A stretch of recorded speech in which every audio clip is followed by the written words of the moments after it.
Hello，大家好，歡迎收睇心靈療愈1分鐘呢個 YouTube channel，我係宇峰。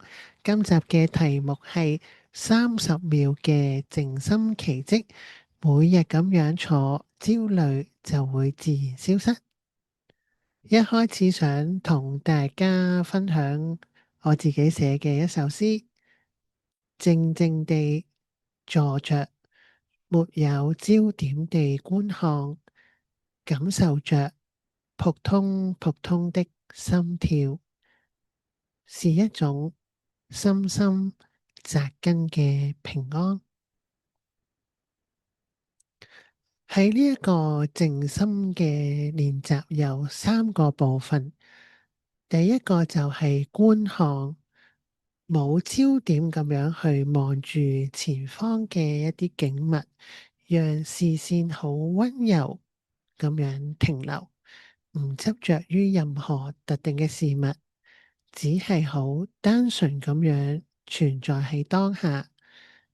第二個部分就係感受啦，感受住撲通撲通嘅心跳，呢一個係生命最真實嘅節奏，提醒緊我哋活着嘅每一刻都係珍貴嘅。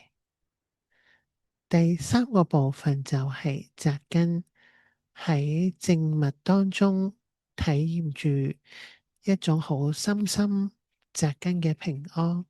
呢一份嘅寧靜唔係逃避，而係同自己最深層嘅連結。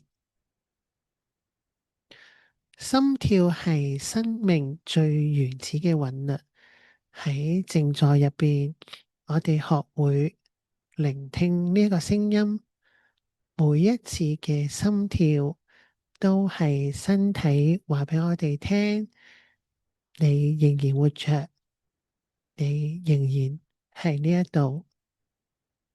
呢一份嘅覺察帶嚟嘅唔係焦慮，而係一種深深嘅感恩同埋平安。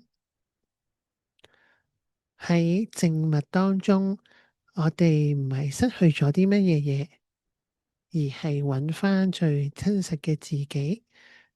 嗰一份嘅平安一直都喺度等待我哋翻屋企。多謝你收睇心靈療愈1分鐘呢個 YouTube channel。如果你鍾意我哋嘅資訊，邀請你免費訂閱我哋呢個頻道，期待喺下一集再同大家分享。拜拜。